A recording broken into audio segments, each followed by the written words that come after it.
Welcome back. This is episode 210 of the Veterinary Business video show.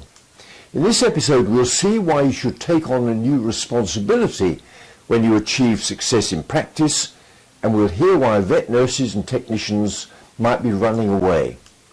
We'll learn something about a surprising experiment in motivation. We'll find out how to eliminate one major cause of client frustration, and I'll offer you my quick business tip for this episode. I'm John Sheridan, and this is the video show from Veterinary Business.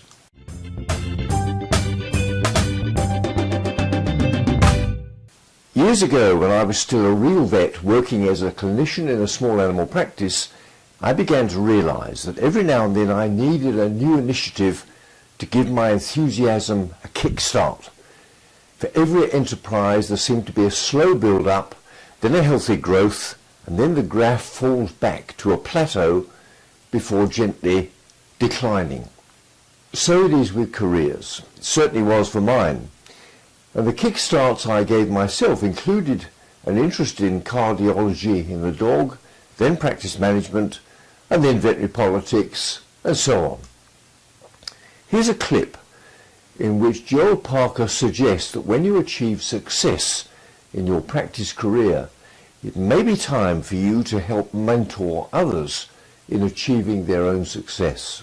This week we're talking about a really interesting topic that I like, and that is when you reach a certain level of success is to realize where you are and send the elevator back down. And what this means is to go and help other people and mentor them and bring them up. Now, what's important is you find the right people to do that, because some people will just kind of suck your energy dry. But in a group of 20 people, there's going to be one or two. They may be employees, they may be sons and daughters of clients, they may be friends and acquaintances in your community, but you'll recognize them because they've got a light in their eyes, they've got a bright spark in their eyes, and they're very committed to being successful. And these are the ones that you want to send the elevator back down and let them get on and mentor them up to their level of success. I did this very interestingly in my practice by having high school kids come in. I had a separate high school kid for every day of the week. They'd come in about 3 o'clock and work till 6. And you could really see who were the ones that were really committed and going and being successful in life. And those are the ones that were really fun to help. Those are the ones that really didn't care, what the clock was. If it was 6 o'clock, they didn't care. They were happy to hang out and be with you. And those are the ones you want to mentor and bring them on up. And I've had huge success with many of the kids that I worked with that went on to professional school and graduated and are living great lives. So remember that, guys. So here's your action steps. Number one, first of all, be successful in whatever you do, whether that's your practice, your personal life, whatever.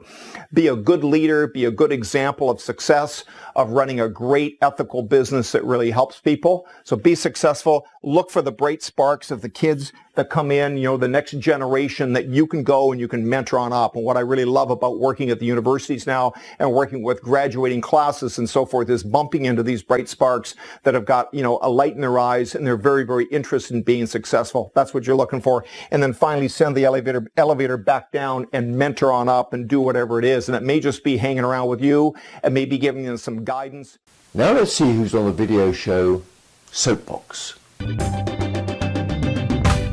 Why do you think it is that large numbers of vets and veterinary nurses choose to leave a career in practice after just a few short years? This trend, and it does seem to be a trend, is one of the reasons why the profession is increasingly concerned about the well-being of its members.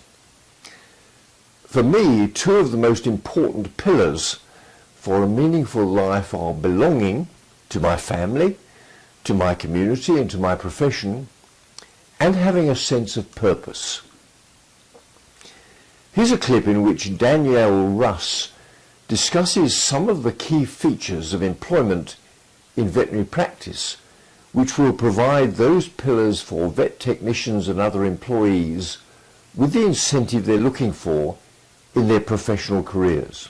From what the team has shared with me, primarily is the collaborative team environment where they really feel and take ownership in what they each provide to the practice, though collectively seeing the strengths of each one of them brings the team to be even greater, and being able to provide that high quality veterinary medicine, which is all what we want to do. We really want to be helping pets and their person.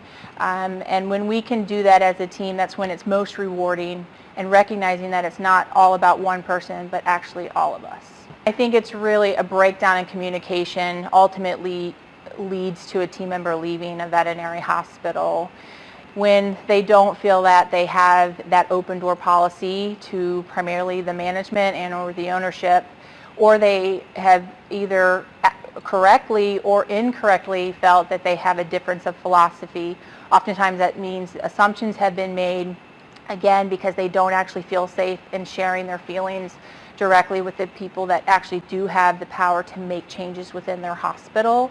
So that's oftentimes when you're going to see somebody leave, potentially, especially unexpectedly. Ultimately, communication truly is a bi-directional street, and so it does require the people in the conversation actually to come together, as well as to hear the information that's coming back and forth on that traffic. So I typically, again, I like to lead with it's a 50-50 relationship, and if you haven't put yourself out there or shared the information, then the other side can't necessarily be held responsible for not responding to that information if you haven't clearly communicated that to them. Though I will always put a little bit of extra pressure on management, because that's actually the role that we have taken. We've assumed the responsibility to making sure we're communicating to our team that our door is open. So we can say it's open, but if our actions don't back that up, then we're actually saying something very different to our team, and then you can't necessarily hold it against them when they haven't come and told you an issue or a problem that's really causing them distress within their work environment, so much so that they're going to look to go somewhere else. Now for a tip from the top in the business world of veterinary practice.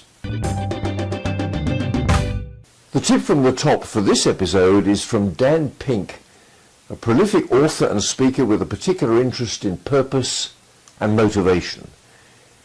In this clip, Dan describes a really interesting experiment which identified a surprising factor which appeared to motivate chefs to improve their individual performance.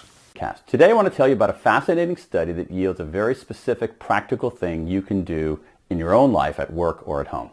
The study comes from Harvard Business School, and what these researchers did is they went to a cafeteria, and in the cafeteria line they rigged up an iPad, and the iPad allowed in various circumstances the cooks to see the customers to see the cooks, both to see each other, and as is typically the case in a cafeteria, neither to see one another. And what they were measuring was the quality of the food. What happened was that the quality of the food improved when the cooks could see the customers. Think about that for a moment.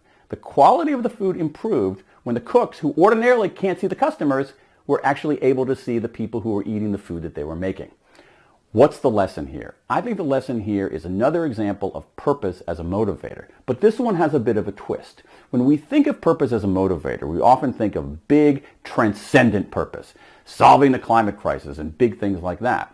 But this is a quieter kind of purpose. It's simply purpose making a contribution, being able to see somebody and say, hey, that guy's going to eat my cheese omelet, maybe I'll raise my game just a little bit. This quieter kind of purpose can be a very powerful motivator. So, how do you put this into action in your own work and life? Well, one technique that I've been experimenting with is this, and I'm going to challenge you to do it as well.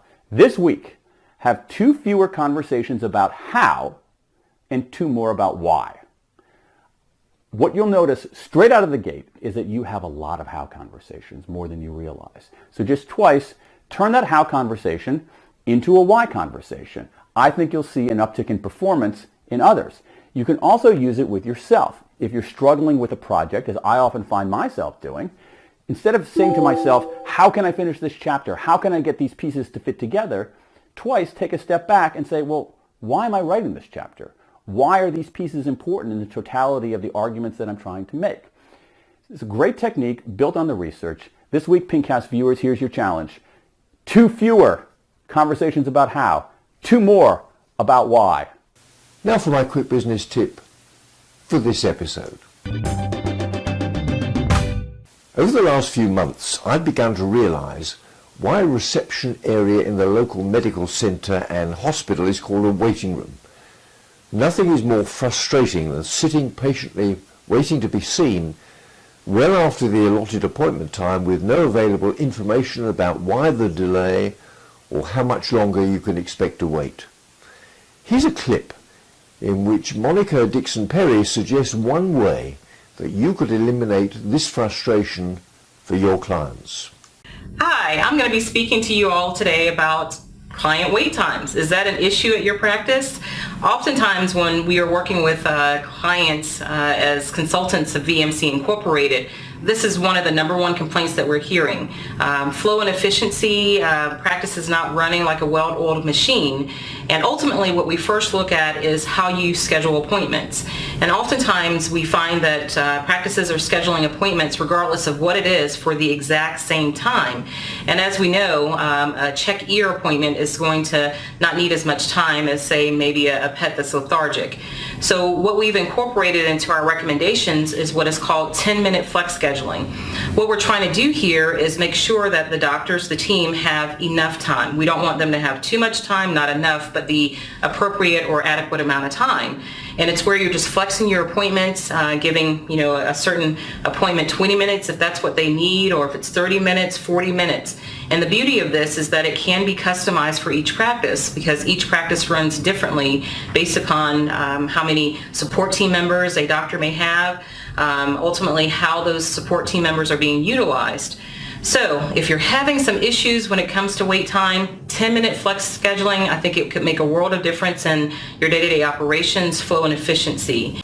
So what's my quick business tip? Well, it's this. Before working out a system for allocating and charging appropriately for flexible consulting slots, you need to find out whether or not waiting is a problem in your practice. So set up a simple recording routine for, say, 100 consecutive consultations to find out how long clients have to wait after the time of their appointment and before they're welcomed into the consulting room. Well, that's about it for now. I'm John Sheridan, and this has been another video show from Veterinary Business. See you next time.